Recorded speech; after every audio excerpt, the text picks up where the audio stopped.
Hey, do you remember that time Shia LaBeouf wore a paper bag on his head and said Strange Mysteries was his favorite YouTube channel? I sure do. What about that time you studied for a test you'd already taken?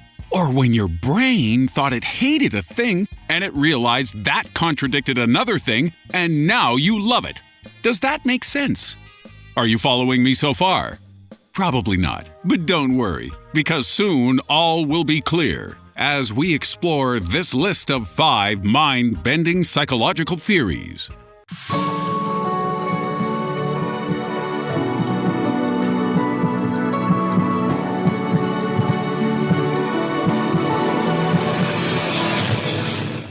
In at number 5, false memories. Are your memories your own? Or has someone planted them in your mind artificially? Is this even possible? Apparently so. In the mid-1990s, an experiment called the Lost in the Mall study attempted to convince a group of people to believe something that had never happened. And it worked. Ha ha! Good luck trying to convince me that Shia LaBeouf doesn't love Strange Mysteries. Anyway, in this experiment, all the psychologists had to do was describe a false childhood event, i.e., getting lost in a mall, alongside real events that actually happened, and repeat the claim over several interactions. So, if you owe your friend $50 and you don't want to pay it back, tell them you paid it when you went to that baseball game, or vegan craft festival, or whatever the heck you kids do these days. As long as the second event really happened and you repeat your lie enough times, you should be able to convince them to let you off the hook. This study obviously proved controversial as it calls into question literally every court testimony ever.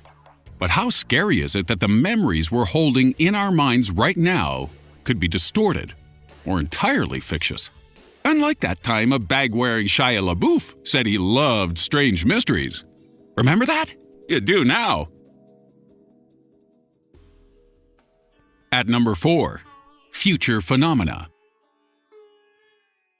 There are plenty of psychological theories which attempt to draw lines between your past experiences and current mental state. But what if this concept worked backwards? What if your current psychological state was being influenced by events that are yet to pass? Social psychologist Daryl Bem believes that human beings are affected by their future just as much as they are by their past. And he thinks he's proven it.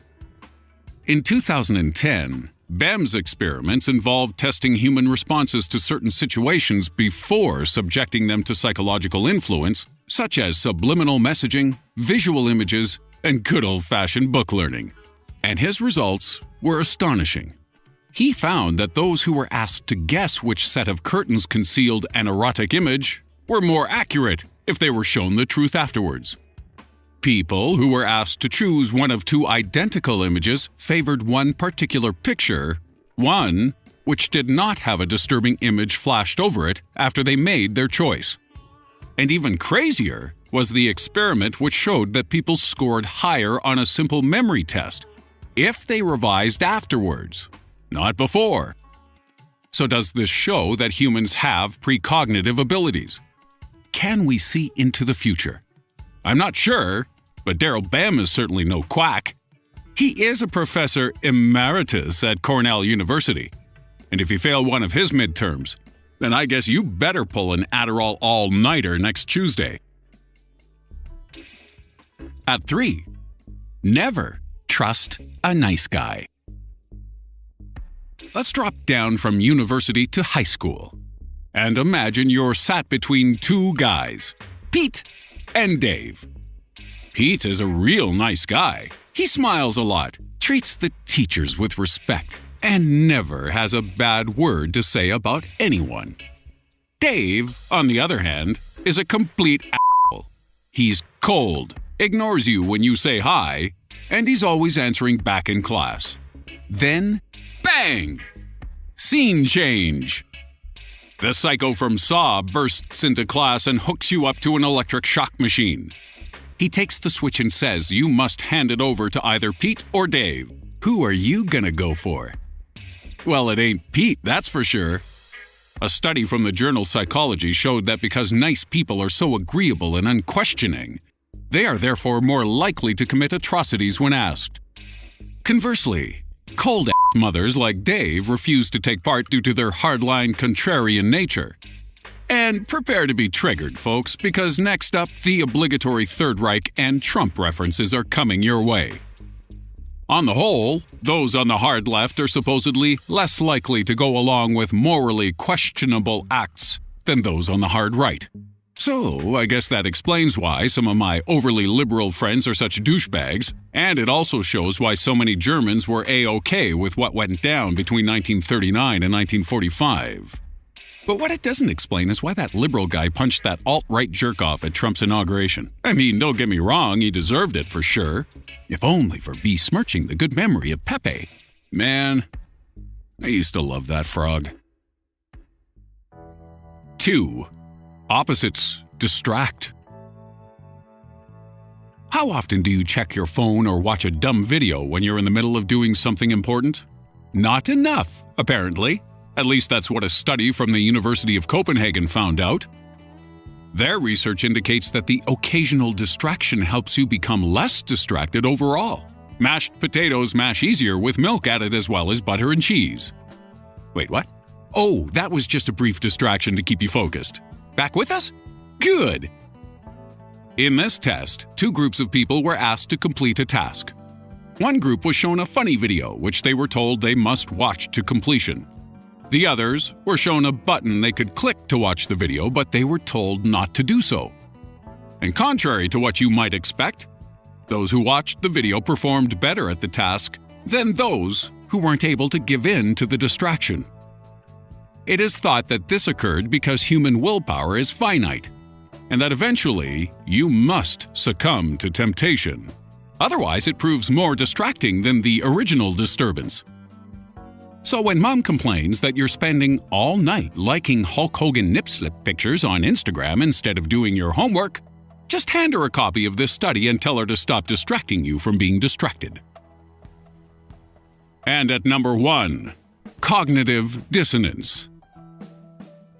Leon Festinger was an American social psychologist who made his name with the theory of cognitive dissonance, which states that humans adjust our beliefs subconsciously in order to fit certain rational conclusions.